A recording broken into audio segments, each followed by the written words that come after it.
Hello, welcome. My name is Sarah O'Neill, and I am the president of Boston Korean Adoptees. BKA is a Massachusetts-based nonprofit dedicated to education and building a community of adult adoptees in the Boston area and beyond. So on the behalf of BKA and the entire board, thank you so much for coming. Before we start, a few thank yous. First of all, the BKA board of directors. Everything BKA does is a team effort, and this is no exception. A special shout out to Kira and Ton, who are backstage on StreamYard, and Kathy, who is backstage on YouTube. Second, Scotty and Annie are amazing ASL interpreters. Third, the Overseas Korean Foundation, who provided grant funding that is making this event as well as many others possible this year. And of course, Jessica, our speaker. So a quick note, we'll have a short Q&A after the reading, so if you have any questions as we go along, please feel free to drop them into the YouTube chat at any time. We will get to as many as possible. So now I would like to welcome Jessica Sun Lee. She is a CAD author who writes about trauma, race, and adoption. She is the author of 3 novels, Curum, Everyone Was Falling, and An Ode to the Humans Who Loved and Left Me, as well as the 2 children's book companions that go with it. And her memoir is It Wasn't Love. Welcome, Jessica. Thank you so much, Sarah. And I'm going to join you in thanking BKA, thanking Annie and Scotty. Having spent the bulk of my life in the Boston area, it really means a lot to have your continued support. I know a lot went into making this night happen, and I really appreciate it. And I also want to thank whoever is joining us tonight, because I released this book in the thick of the pandemic, September 2020. So obviously things were really chaotic at that point. It had a lot of challenges and was honestly pretty anticlimactic. Some of the challenges were as much as, the printers being understaffed and overwhelmed, book orders, pre-orders being canceled. Some people never got their books. Of course, I couldn't do regular readings even in my local community because everything was closed. So obviously, a lot of people suffered a lot more than that. But it is nice to be here and be able to do this finally. So I guess I should show you. This is the book. It's Everyone Was Falling. The cover is graced by the words of Ali Henny, whom I actually adore and I respect so much. It's quite an honor that she took the time to read and blurb this book for me. Amongst other things, she said it is a gripping look at racism, homophobia, adoption, and trauma. So I'm just going to actually read the synopsis on the back, and then if anybody's unfamiliar with it, can decide if they want to stay, because I recognize that it is not for everybody. It wasn't intended to be. We write what we need to. So I'm gonna step away, but I will rejoin you for the Q&A. Is that all right? Sure. Okay. Thank you so much. I'll see you in a few minutes. Okay. So the synopsis reads, on the weekend of July 4th, shots are fired at a 20th high school reunion in a small U.S. town, killing 56. 3 survive. So begins Everyone Was Falling, an empowering novel of friendship and violence on the verge of Trump's election. Lucy, a queer Asian adoptee whose past trauma hypervigilance leads them to safety, is dubbed the hero. White blonde town treasure Christy is the star, using YouTube to garner fame. Donna, the only former Black student of Bixby, becomes the suspect, despite what her wealthy father has done for the town. The 3 women navigate PTSD and the differences that long ago drove them apart. They're targeted by racist, opportunists, and violent exes. As the police department fumbles, it's up to the survivors to lead them to justice. So I chose 5 short chapters that I am going to read. I chose them specifically to give you a breadth of the idea of the content that's in the book without revealing any spoilers. If you want, you can follow along with me instead of watching me. I'm going to start right on page 1 with "There Was Blood." I'm shattering like glass, coming undone bit by bit. I hold myself together, arms crossed with a squeeze. "Whenever you're ready," he says, hitting record. The overhead light deepens the hollows under his eyes. Though it's sharpened with time, I remember his face. I peer down at a badge that reads Whitley. I was talking to this guy, Ben.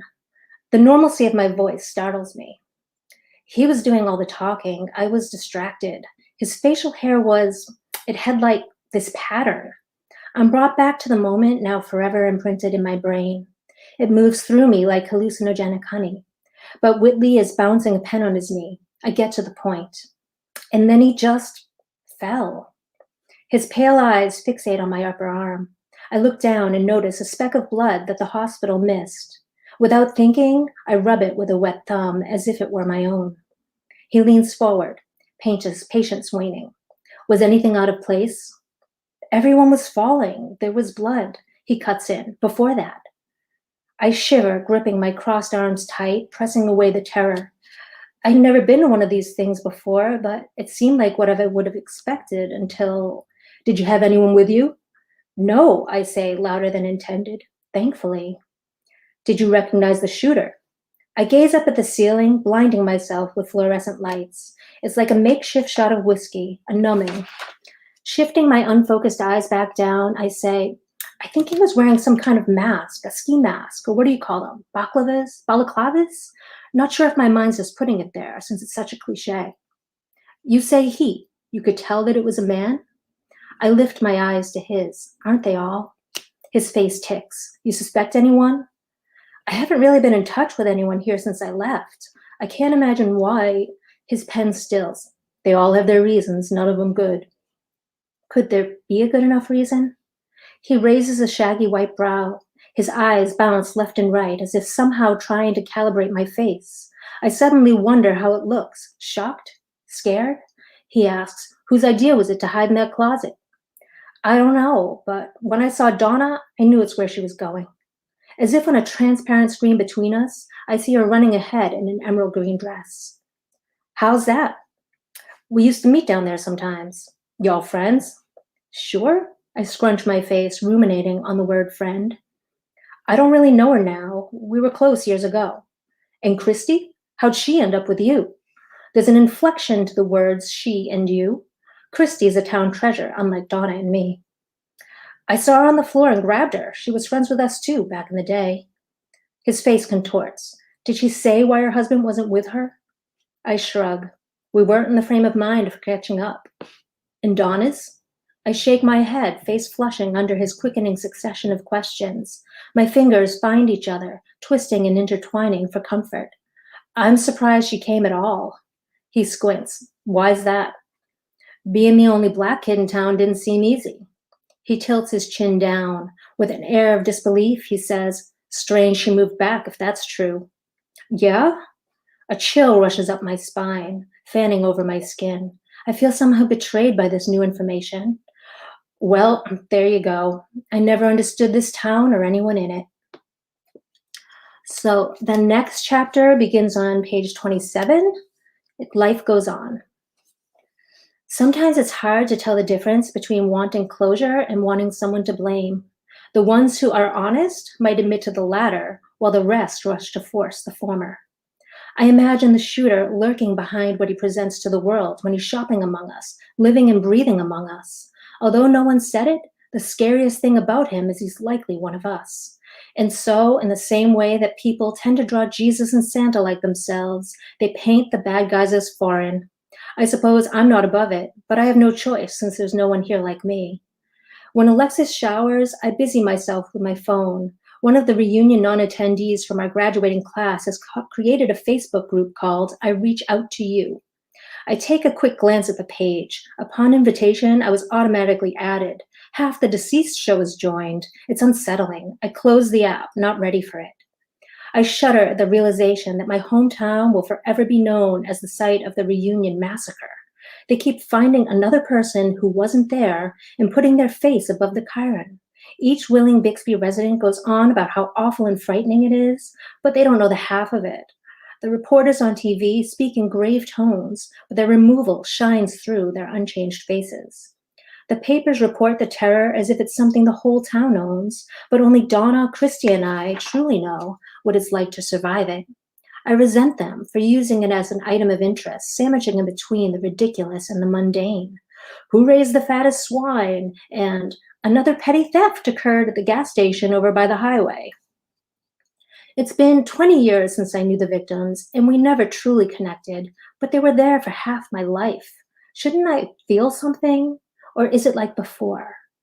Instead of letting my next thoughts materialize, I shut it down and file it away. Sucking on the insides of my cheeks, I stew in the knowledge that the worst of the worst can happen, and like it or not, life goes on. It's cruel and unfair.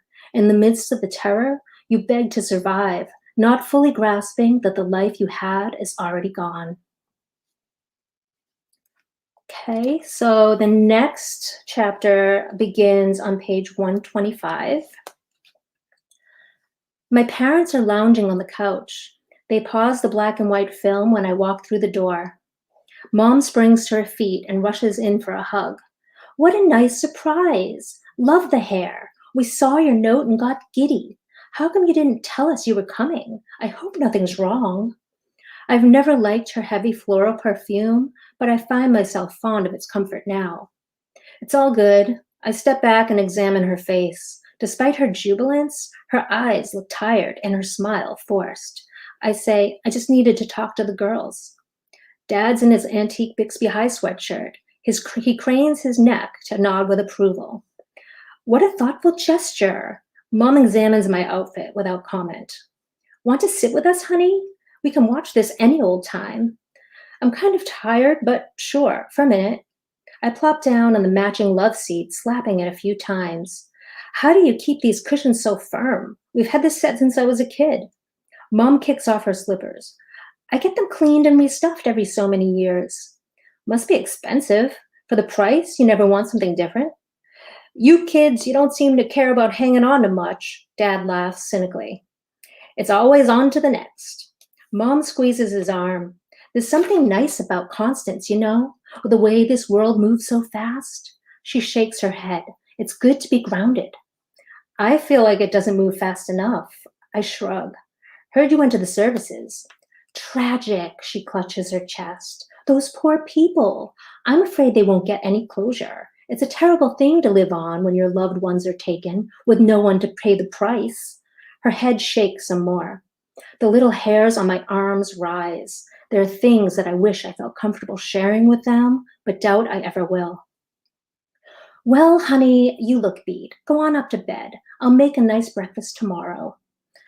All right. I rise and head for the stairs. Good night. In unison, they both say good night. I plug in my phone and lie awake, ruminating on my mother's words. There's a closeness she yearns for with me. It's as obvious as my resistance. Sometimes I hate myself for not being able to be or give what she needs, but I can't. One day, back in my youth, I asked a few questions. She was patient with me. She showed me where Korea was on the globe someone had given me for Christmas. Later that night, I stood outside my parents' bedroom door listening to her cry. When other kids ask, mothers point to their bellies. I have to use a gosh darn globe. Well, Maggie, we knew from the start, but you wanted to adopt from over there. What are we supposed to do now? Send her back? I froze. No, she stifled a yell. Don't you ever say that. She's mine now, and she'll always be mine. I just wish... You wish for the impossible, Maggie. Maybe so. This is just the beginning, you know. Of what? She'll want to know who her real mom is. You're her real mom, says Dad. The other one threw her away like trash. That's what they do in those countries. The women are all for the sex, but can't be bothered with the kids. We all know she's much better off here with us in the US of A. I sneaked back to bed and wanted to cry, but of course I couldn't. In all of my years, as far as I can recall, I've never allowed myself to cry. I spent the bulk of my life thinking my Korean mother thoughtlessly chucked me out with the garbage. Then, in college, I started connecting with other adoptees online. I learned about birth family searches and sat on it until I felt ready. When I later discovered, it shook me to the core, so much so that no one in my present life knows. But my Korean mother never treated me like trash. Learning that changed everything. So I'm just going to take a sip here. And the next chapter begins on page 221, Denial. When I return to work, people look at me with either pity or fear. Some look away, unsure of what to say. Using my phone as a prop, I scroll through endless nothing as I walk through the halls. Karen doesn't knock. She takes a few shallow steps, exaggerating a quizzical look. Sorry I didn't call first. I roll my chair back from the desk. Didn't know I was coming home until Thursday night. Hope I didn't throw things off. It's all right. I've got work for you. She examines my face with hesitation.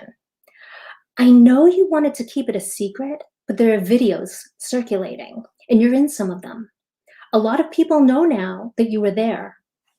I knew this, of course, but hearing her words drives it home. Yeah, I figured. Listen, I'm sorry about your friend. I'm sure it must be upsetting. Her body stiffens. I just don't get why it's become a race thing. She waves her head around at its supposed ridiculousness.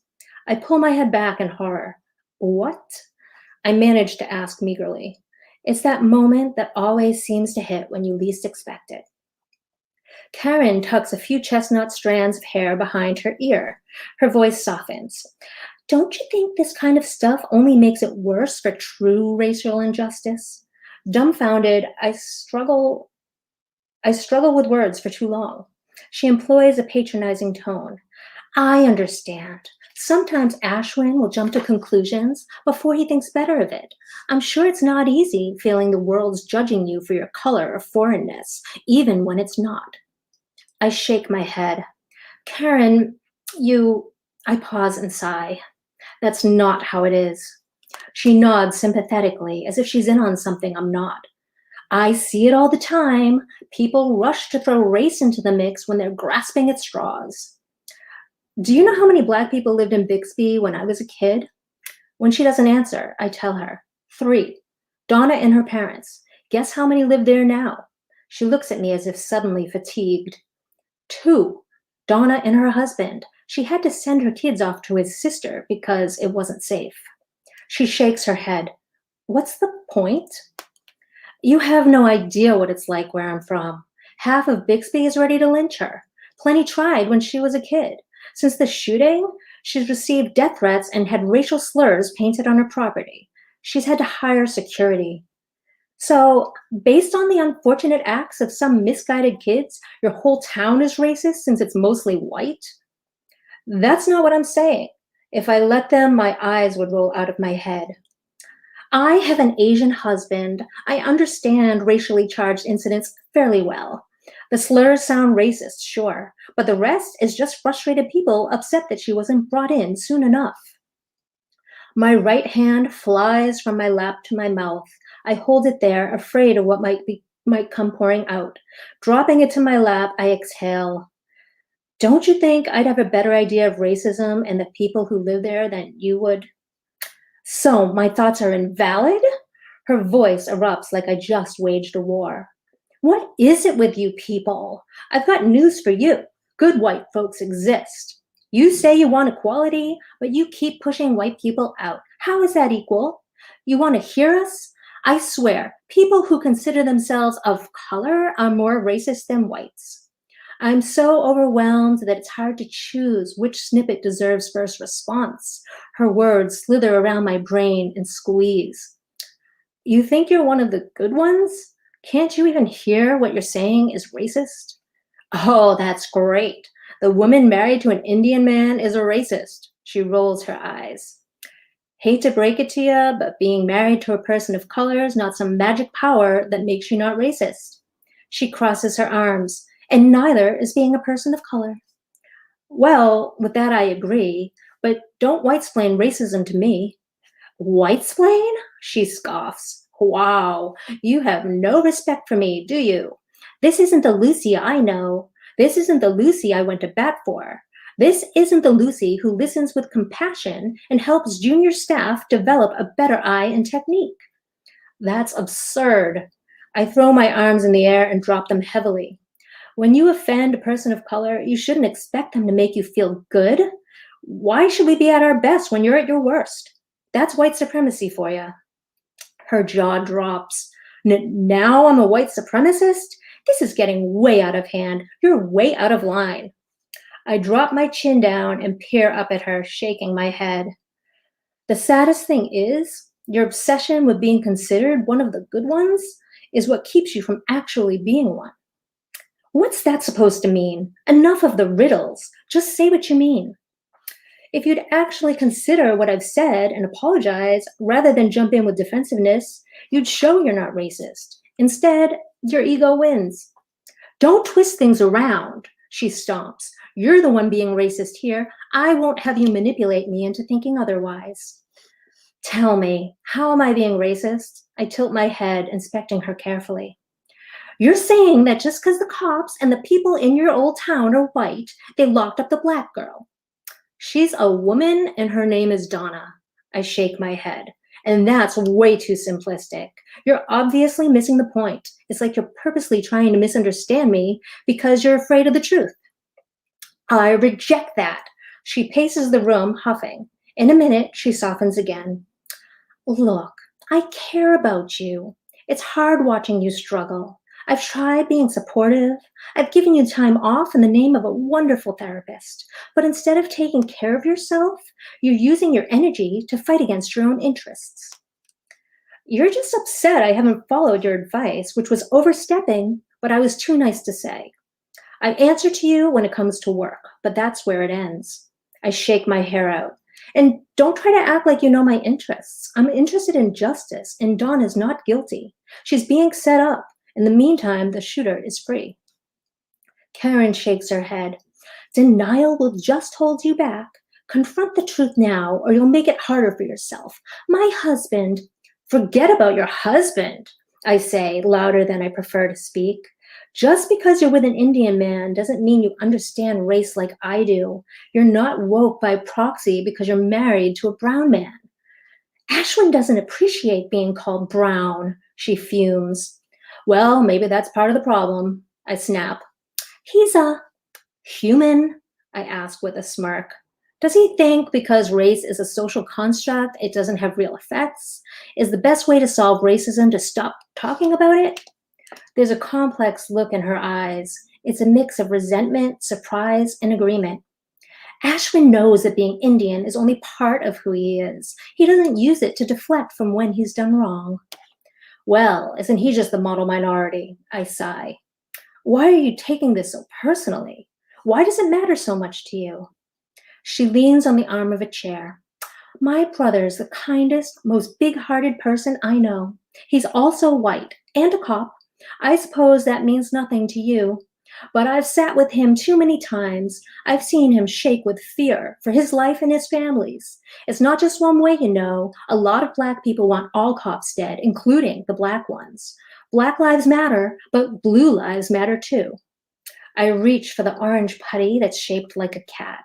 I dig my fingers in, stretching it every which way. You know, the police force began with slave patrol. White supremacy is woven into its fabric. No, it is the fabric. Maybe that's true, but no one likes being talked down to, you know. Here you go again, asking me to prioritize your feelings when you're the one who's caused the offense. Her arms fan out to her sides. I'm just saying, trying to make us feel dumb doesn't help sway us to your side. I smirk. But I thought you were already on our side. You're one of the good ones, right? I'm voting for Hillary, okay? I voted for Obama twice, she shouts hysterically. I'm not one of those racists you think we all are. Sure, Black folks were mistreated a long time ago, and sometimes still today, but white folks shouldn't pay for the sins of our ancestors. This is not Game of Thrones. If you're so not racist, I say, leaning forward, then why are you certain of Donna's guilt without knowing a damn thing about her? Because she confessed. They wouldn't hold her there just because she's Black. My brother's a cop. I know how it works. You know the law because your brother's a cop. You're not racist because your husband's brown. I glance up at the ceiling, blowing a stray hair from my face. Got it. Her voice rises an octave. You people, I stand up, are sick of your shit. Walking out of my office, I fold my rage into cohesive speaking points and head down to human resources. I walk through the maze of gray cubicles and knock on the door of the head of the department. With unmistakable pity, she says, Lucy, how are you? Come in, take a seat. Do you need more time off? I shake my head. I'm here to file a complaint. So in summary, the Karen got Karen'd. And then the last chapter is on 295 called Too Many Storms. It was bound to happen sooner or later. Statistics show that the US averages more than one mass shooting a day, so an emotional planner like me should be prepared. But I'm not. Tae-suk and I are having an after-work drink when it's announced on TV. Someone asks the bartender to turn off the music. We watch in silence as another white man's face is framed on screen adjacent to footage of chaos. Survivors are shocked and crying, but that doesn't stop cameras from being shoved in their faces. I slide off the bar stool and wordlessly tap Tae-suk on the shoulder before walking out. It's not long before we learn that 22 died and 43 are injured. The touring Latinx band escapes unharmed. Since the list of victims' names and faces is long, the name and face of the shooter stand out. On his social media accounts, he bragged about cleaning house. He wrote, "It's not enough to build the wall. We need to exterminate them from our country." The shooter was gunned down by police. He had a record for beating his ex and affiliations with white supremacist organizations. Despite that, one media outlet circulates a photo of him with a kitten from 12 years ago. I want to pick something up and throw it, but I don't want to perpetuate violence and destruction. I find a cardio kickboxing workout to channel my rage. It's not enough. I have so much to say, but lack articulation. So I punch and roundhouse my way through the week, avoiding non-work conversation. I bike through the city at night when there are fewer cars and people. Sometimes I go to Ocean Beach when it's empty and scream into the waves, letting their power swallow mine. One night, when I think she is sleeping, Alexis follows me. She walks up behind me and places her hand on my shoulder. I donkey kick her in the stomach, realizing too late. I'm sorry. I shout over the roar of the Royal Pacific, dropping down to my knees. I pat her back as she folds forward on the sand. I'm so sorry. I whisper, collapsing alongside her. She holds up a hand. You've got to do something. Her skin glows in the moonlight. I don't know how to help. I don't think anyone can, I confess, sifting sand through my fingers. We're all fucked. With a look of total sincerity, she says, we're on the verge of electing our first woman president. You have too much faith in this country. I peer at her sadly. She's not going to win. The flaws of women and men still aren't weighed as equal. And you were raised in one of the most progressive parts of the country. You don't see who I see. You don't hear who I hear. Maybe not, but I know things are changing for the better. It's just going to take time. But we don't all have time. My fist pounds the sand. Wake up. Everyone's been falling for the same shit for too long. Guns aren't a problem. Feminists are more dangerous than toxic masculinity. Obama's election means we're post-race. I roll my eyes up and groan. You can't lose hope. She places her hand on my forearm. How can I not when the same shit repeats day after day, year after year? They want you to think we're making progress, so you stay complacent in your comfort of believing so. I toss sand in the air like confetti. How can I have hope when in 2016, Black and brown folks are still being locked up unfairly? Not everyone gets out in time or with anything left to live for. They're eaten up by the system. Their families collapse. And how can I have hope when guns are a freedom worth more than life itself? It doesn't matter how white or how young. They don't see that they're hurting themselves. They're killing themselves. More people are speaking out every day against racism and gun violence, but not enough. I feel the weight of the sky on my shoulders. Not enough with the power to make any difference. That's why we need you in the fight. We need everyone. I'm tired of fighting. I hate to say it, but it's the damn truth. You're depressed, and rightfully so. She rubs my back. I'm worried about you. I'd never have followed you out here otherwise. I'm not some kind of stalker. Look at me. I turn my head towards her. Are you in danger of ending your life? She asks. I scoff. I'm in danger of someone else ending it. We all are. She brushes the back of her hand across my cheek. Would you tell me if you were? I'm not suicidal. I shake her off. I'm overwhelmed. Just the fact that we've been entertaining this pathetic man for the highest office says something, you know? He's gotten this far despite all he's said and done. People are okay with it. There's no shrink who can make all of that disappear. If there is, call them in. I throw a hand up and let it drop to the sand. Let him save us all. She looks out at the ocean for a moment. Gesturing at the horizon, she says, my Elise used to tell me, Alexis, you cannot control the storm out there. You can only control the storm in here. She points to her sternum, turning towards me. She said, it's up to you to learn how. I have too many storms, I moan. They're all crashing together. So what do? Let him overtake you? That doesn't sound like the Lucy I know.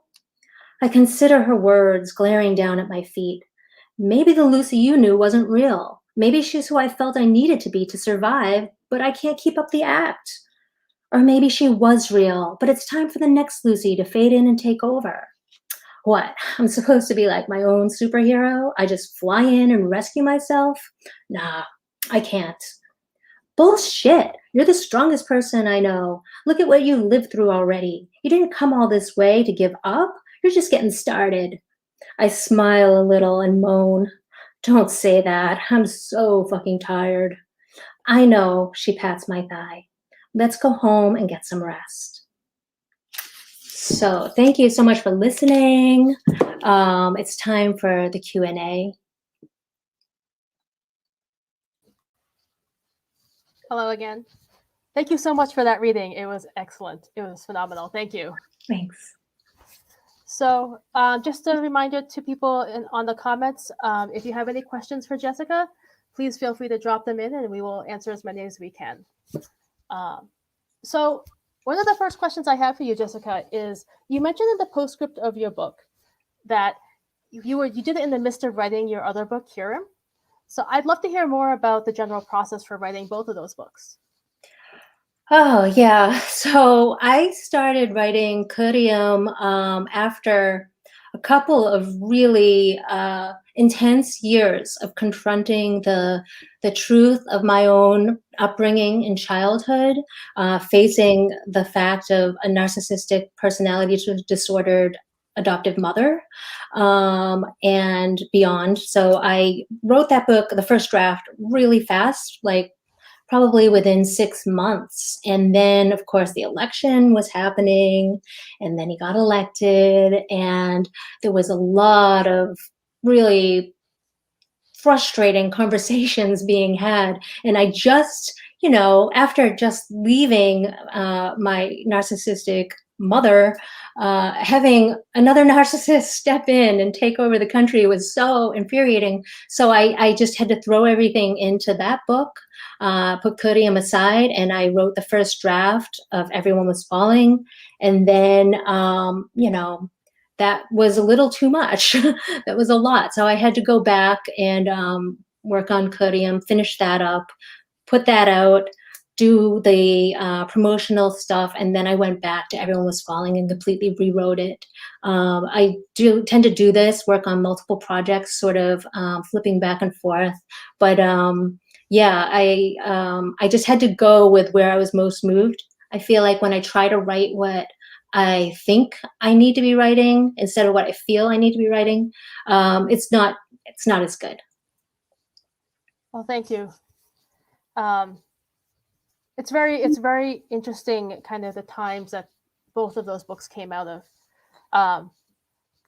So I guess my next question is about adoptee characters. It's always interesting for me to see adoptee characters, especially CAD characters. You don't see them all that often, especially written into works of fiction. Or so I was just one. I know that you have a lot of CAD protagonists in your books. Would you be so? There's actually three questions, kind of in one here. So the first one is: would you be willing to talk about writing CAD characters to your work? What challenges have you had writing those CAD characters? And is there also anything that you've been surprised by as you've been doing it? Yeah, well, the first part, I feel really committed to writing CAD characters because it's the most confident piece of my identity, and I honestly think there's limitless ways that it can go. A lot of people think that it's limiting, but I think that does a disservice to the fact that we have so many different experiences. So then that leads me to the challenge, which is figuring out how far I can sway from my own experience, because I don't want to keep writing the same character over and over again. Just figuring out like how I can use the feelings of the experiences I've been through to broaden the scope that I'm trying to convey. And then I guess the challenge is usually, not the challenge, sorry, the surprise is how much other people end up relating, because of course, like when you're in your own head and your own body and feelings, it all feels it's so personal. And it's hard to imagine that other people have gone through really similar things, even if they share the same identity as you. Like, for instance, I didn't know that there were so many of us who had narcissistic parental figures. I didn't realize it was so prevalent, but now it makes sense to me after hearing from so many other people what they had been through. I was able to process. So I guess the real surprise is how much just putting something out there for people to respond to can also bring it back. And then I can continue to learn and connect from other people and to other people. So it sounds like your writing has kind of started conversations. Yeah. That's so interesting. That's so good. Do you find those to be productive? What do you see in those conversations? And I guess that leads to a question about how has the response been to this book or your others? Oh, yeah. I think, well, the other book had a lot more response, and I was really surprised about that because I thought that again, that it was very unique experience having the kind of parental figures that I had. But yeah, it's just, I don't know. It's been a journey, and the response to this book has been a lot smaller. And I guess I anticipated it to get a lot of upset people with me, and there's been much less of that, but there's been much less response overall. I think because of the pandemic, we've all been just coping with our stuff and trying to survive and just figure things out. I feel like there have been less readers, even though there have been more sales. And I think it's intimidating maybe for some people to the content itself. So it's been kind of a mixed bag. I really surprised. I thought this one would be more relatable than the other one, but so far it looks like the other one is. Korean. Oh, that's so interesting. Yeah.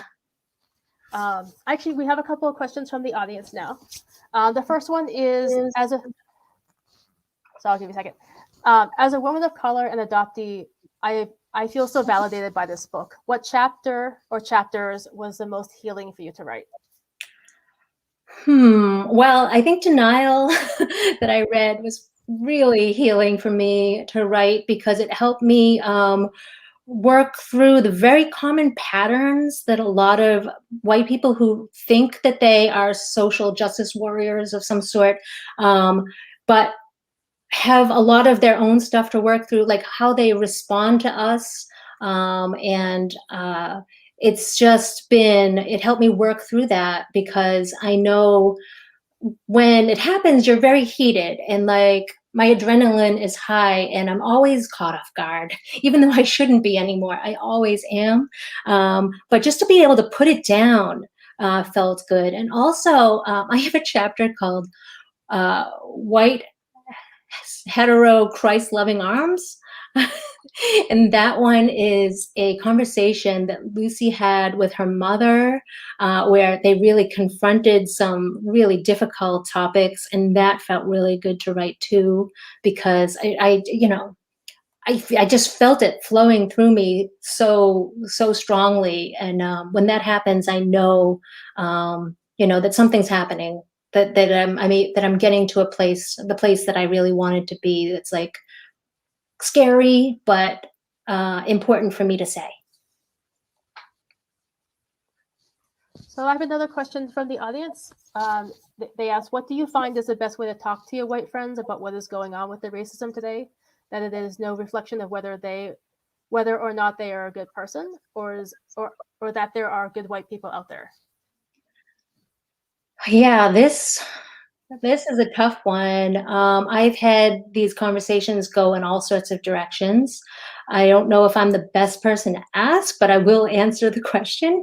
Um, it's tricky. I feel like I have to do so much front loading of, oh, you mean so much to me, and this is why I am. I I feel like people don't understand that if you bother, it means you care, right? It means you think that they can do better. But very often, no matter how you package it with some people, it's going to hit their sensitivities and things that they don't want to confront in themselves. So it doesn't always work, no matter how you say it. But yeah, in terms of whether someone's necessarily a good person, I think, yeah, that's hard. I feel like even if I try to say that up front, like I know because of all of these other things you've done that you care about me and our friendship or whatever. But these things, they have hurt me, and I feel like for us to can't continue an authentic relationship, I need to say it. And then very often, unfortunately, they throw it back. They throw it back and they say, well, you're just uncomfortable for me right now. I I I don't like what this connection brings up for me. So when you say, when I'm trying to say this is feeling a certain way, they can't hold it. Although I should say, I do have white friends, and some of them really can. I don't usually need to have this conversation with them because they show me in a lot of ways that they are safe to talk about this stuff with. They do reading, they listen, they don't respond defensively. So I think just sometimes the fact that you feel like you need to have the conversation shows something, that maybe you're just not aligned enough at the time. I have a really hard time feeling like I have to coddle, hold hands, walk on eggshells. And at that point, sometimes I think it is healthy to just step away and see if maybe in the future it's going to be more safe interaction to be around them. It's interesting, I think, going back to your book, I see the main character and her mother negotiating that in many ways. I mean, when I was reading the book, I wasn't sure where that relationship was going to end up till the end. Mm. Yeah, I mean, I really wanted there to be the tension because I think that's very, I think it's natural. And I have to say, not that I'm sympathizing with racism or whatnot, but like, I understand that there is a lot of reason for this energy to kind of boil up as it does. And whether or not it works, in my opinion, tends to be on how that person can hold the truth of that you're sharing with them, the pain, and value your relationship over their comfort level. Interesting. Thank you. We have another question from the audience. We actually have two more.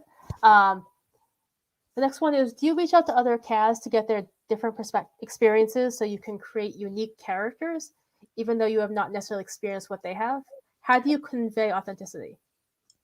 Um, yeah, I feel like I don't need to reach out because I am in contact with a broad array of people who are adopted, mostly Korean, um, and so I don't feel like it's something I need. Nothing is based off of any one particular person.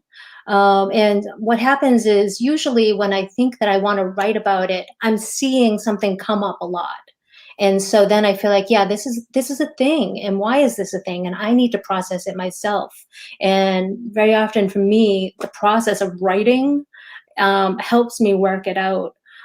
So in terms of like the authenticity, I just think about the humanity, the common humanity that we all share, and how it feels to be in the body experiencing different moments or situations, and hope that it's going to come out um, in a way that other people feel is authentic. Thank you. The next question actually goes back to the previous question of conversation. So what do you think about the best way? What do you think is the best way to deal with CADs who are ignorant of racism or deny that racism exists? Oh, okay. This has been a journey because I used to feel like the answer was to keep talking, to keep trying, to, show things that I think they should read, to make suggestions, watching this thing, reading this thing, whatever. And it just honestly, like, it was a lot of emotional labor. I think the thing is people do not, you can't convince somebody of anything that they don't want to know, they're not ready to know, maybe. And I understand for a lot of transracially adopted people, it's really hard to confront the fact if we have adoptive family members who hold these views that they've passed down to us, because then everything kind of tumbles, right? It comes falling down because we don't want to think badly of the people who we grew up loving and thinking loved us, right? So I think very often, I might just say something. I might say something small, whatever feel like I have the bandwidth for, the emotional bandwidth, and then just let it go. I'll, like, if it's on in a chat or whatever, on in a group on Facebook or something, I'll just say something, and then I'll just hit like remove notifications, because there's no point of spending several hours trying to convince somebody of something that they're not ready for.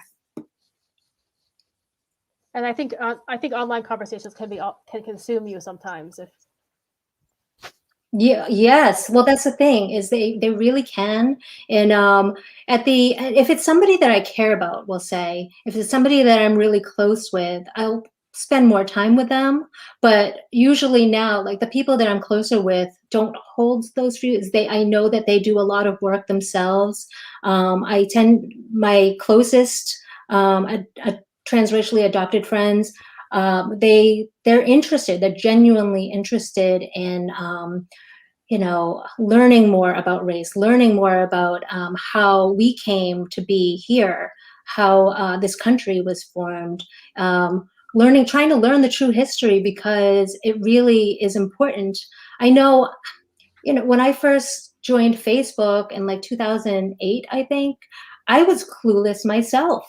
Like, we are immersed in this environment, and it's so scary. It's so scary to, like, confront the truth and find your way towards accepting these things that seem so foreign to us, and really point the finger at the people who we love. So yeah, that's I guess that's that. Well, thank you. And a final question from the audience. Does your publisher have any thoughts on why the reach has been smaller for this book, going back to an earlier statement you made? No, I think, everybody I know who has released a book during the pandemic, or released anything during the pandemic, has been sharing their frustrations. I know people who have released books, music, all kinds of stuff. And it's been difficult because, you know, and I don't blame people. I have to say that I don't blame anybody, especially like if something feels too close to home and they don't feel like they're in a good place to read something of mine. I don't want to inflict pain on somebody who's not like in a good place to work through something. But I think I think the part of it is pandemic. Part of it is it's like unfortunately considered controversial topics. And also, yeah, we just all have to do what we have to do to try to like be well right now. I feel like the pandemic is still going on. I'm seeing another wave coming. So yeah, sorry, I kind of got off track there. No, that's all right. That was great. I think it's a good point that the pandemic kind of everyone has kind of dealt with the pandemic in their own way, and we're not out of it. Yeah. That is it for the questions. I think before we wrap up, I guess quick question from me, like what's next for you? Like where can people find you? Well, okay, so I'm all over social media. If you go to my website, jessicasunley.com, at the very bottom at the footer, there are links to places where I share things, different social media accounts. I am trying to step back from writing some articles because I feel like I was pulled in a lot of different directions in the past year and a half. And while that's been great in terms of like growth potential for me and learning, it also was a little decentering. So I'm just really focusing on my own work right now, and I'm writing 3 books at the same time. And that's because I feel a bit scattered, and I really believe in honoring and being led from what serves me instead of a product, instead of like the capitalist mindset of like focus on a product and delivery and all that. I want to allow myself the time to write what I need to write as I need to write it, and we'll see what comes out next, and hope that when I do bring it out that people can connect to it too. Well, we look forward to it, and we wish you best of luck with that.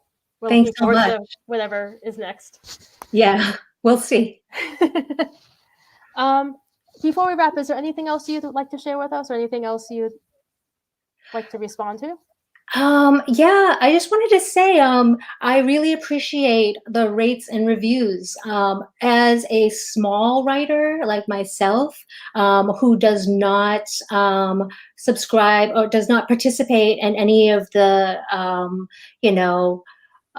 bartering where you give a book for free to a bunch of people for reviews or whatever. I don't do that. I can't afford to do it, and I just actually don't really believe in it for me.